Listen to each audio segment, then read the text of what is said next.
Hello everyone, Sajitha here. അപ്പോൾ ഇന്ന് മുതൽ ഞാൻ എൻ്റെ ഒരു പുതിയ ചാനൽ സ്റ്റാർട്ട് ചെയ്യാണ്. നേരത്തെ എനിക്കൊരു ചാനൽ ഉണ്ടായിരുന്നു, stories and thoughts by Sajitha എന്ന് പറഞ്ഞിട്ട്. അത് മോണിറ്റൈസേഷനൊക്കെ ആയതാണ്.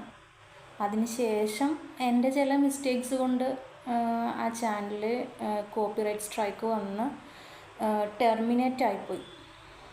ഒരു 2600ഓളം സബ്സ്ക്രൈബേഴ്സും ഒരു 6000 വാച്ച് അവറൊക്കെ ആയൊരു ചാനലായിരുന്നു. കഴിഞ്ഞ സൺഡേ രാത്രി ഉറങ്ങുന്നത് വരെ ചാനൽ ലൈവായിരുന്നു. കാലത്ത് എഴുന്നേൽക്കുമ്പോൾ ചാനൽ ടെർമിനേറ്റ് ആയെന്ന് പറഞ്ഞൊരു മെയിലാണ് ഞാൻ കാണുന്നത്. അപ്പോൾ നമുക്കതിന് ഒന്നും ചെയ്യാനുള്ളൊരു ടൈം പോലും ഇല്ലാതെ ഒരു 3 മെയിൽ ഒരു ഹാഫ് ആൻ അവറിൻ്റെ ഉള്ളിൽ ഒരു 3 മെയിൽ വന്നിട്ട് ചാനൽ അതിൻ്റെ URL വെച്ച് അപ്പീൽ ചെയ്യാൻ പോലുമുള്ളൊരു സാഹചര്യം അതിനുണ്ടായില്ല. ആ ചാനലിൻ്റെ കണ്ടൻറ്റ് ഉണ്ടായിരുന്നത് സ്റ്റോറീസ് ആയിരുന്നു. സ്റ്റോറീസ് എന്ന് വെച്ചാൽ അതിൽ ഞാൻ എഴുതിയ എൻ്റെ ഓൺ സ്റ്റോറീസ് ഉണ്ടായിരുന്നു. പിന്നെ കുറച്ച് ബുക്സ് ഞാൻ വായിച്ചിരുന്നു. അപ്പോൾ അതിലാണ് എനിക്ക് പ്രോബ്ലം വന്നത്. DC ബുക്സിൻ്റെ അവർ പബ്ലിഷ് ചെയ്ത ബുക്സ് അത് വായിക്കുന്നത്, അതാണ് കോപ്പിറൈറ്റ് സ്ട്രൈക്ക് വന്നത് എനിക്ക്. അപ്പോൾ സത്യം പറഞ്ഞു കഴിഞ്ഞാൽ എനിക്ക് അറിയില്ലായിരുന്നു അങ്ങനൊരു ഇഷ്യൂ വരും എന്നുള്ളത്. കാരണം നമ്മൾ വീഡിയോ അപ്ലോഡ് ചെയ്യുന്ന സമയത്ത് കോപ്പിറൈറ്റിൻ്റെ യാതൊരു പ്രശ്നങ്ങളോ കോപ്പിറൈറ്റ് ക്ലെയിമോ അങ്ങനെ യാതൊന്നും ഉണ്ടായിരുന്നില്ല. പിന്നെ അങ്ങനെ വായിച്ച് വീഡിയോ ചെയ്യുന്ന ഒരുപാട് പേരുടെ ചാനൽസും ഞാൻ കണ്ടിരുന്നു. അപ്പോൾ അവരൊക്കെ എന്തെങ്കിലും പ്രശ്നങ്ങളുണ്ടെങ്കിൽ ഇത്രയും മുന്നോട്ട് പോവില്ലല്ലോ എന്നുള്ള ഒരു കോൺഫിഡൻസിലാണ് ഞാനും സ്റ്റാർട്ട് ചെയ്തത്. പിന്നെ മോണിറ്റൈസേഷൻ കിട്ടിയപ്പോൾ കോൺഫിഡൻസും ആയി എനിക്ക്, വേറെ പ്രശ്നങ്ങളൊന്നും ഉണ്ടാവില്ല എന്നുള്ളത്. അപ്പോൾ മോണിറ്റൈസ്ഡ് ആയി നമ്മൾ ഈ ടാക്സും കാര്യങ്ങളൊക്കെ ചെയ്യുന്ന ഒരു ടൈമോട് കൂടിയിട്ടാണ് ചാനൽ റിമൂവ്ഡായി പോയത്. അപ്പോൾ അതിൻ്റെ ആ ഒരു ടൈമിലുണ്ടാകുന്ന ഒരു വിഷമം ഇപ്പോൾ എന്താ പറയുക, അത്രയും എത്തിയവർക്ക് പറഞ്ഞാൽ മനസ്സിലാവും, എല്ലാവർക്കും അത് മനസ്സിലായിക്കൊള്ളണമെന്നില്ല. അപ്പോൾ നിങ്ങൾ സ്റ്റോറിയൊക്കെ വായിച്ചിടുന്ന അങ്ങനെ വീഡിയോസ് ചെയ്യുന്ന ആൾക്കാരോട് തന്നെ എനിക്ക് പറയാനുള്ളത്, നിങ്ങളിങ്ങനെ ബുക്സൊക്കെ വായിച്ചിടുന്നുണ്ടെങ്കിൽ ഒന്ന് ശ്രദ്ധിക്കുക. ഇപ്പോൾ എനിക്കങ്ങനെ ഒരു ഇഷ്യൂ വന്നപ്പോഴാണ് ഞാൻ അതിനെപ്പറ്റി കൂടുതലായിട്ട് അന്വേഷിച്ചത്.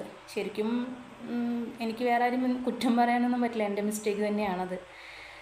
ശരിക്കും പറഞ്ഞു കഴിഞ്ഞാൽ നമുക്ക് ഒരു നോവലിസ്റ്റോ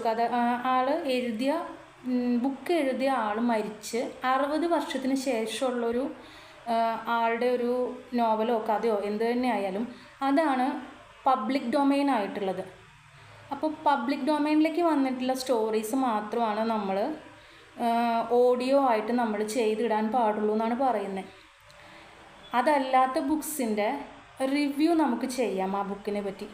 അതല്ലാതെ അവരെഴുതിയ സ്റ്റോറി നമ്മൾ ഓഡിയോ ആയിട്ടോ വേറെ ഏത് രീതിയിലും നമ്മൾ യൂസ് ചെയ്യുന്നതും നമുക്ക് കോപ്പിറൈറ്റ് ഇഷ്യൂ വരുമെന്നാണ് പറയുന്നത്. നമുക്ക് സ്റ്റാർട്ടിങ്ങിൽ വരില്ലായിരിക്കാം. എനിക്കിപ്പോൾ എന്താ പറയുക, ഏണിങ്സ് കിട്ടുന്നതിന് മുന്നേ തന്നെ ചാനൽ റിമൂവ് ആയിപ്പോയി. ഇപ്പോൾ നിങ്ങളിങ്ങനെ സ്റ്റോറീസൊക്കെ ചെയ്തിട്ട് നിങ്ങൾക്ക് ഏണിങ്സ് കിട്ടി തുടങ്ങിയെങ്കിൽ ഇപ്പോൾ പ്രശ്നം വരുന്നില്ല എന്ന് വിചാരിച്ച് ഒരിക്കലും അത് സേഫാണെന്ന് കരുതരുത്. നമ്മൾ എക്സ്പെക്റ്റ് ചെയ്യാത്തൊരു ടൈമിലായിരിക്കും നമുക്ക് അതിൻ്റെ ഒരു പണി കിട്ടുക.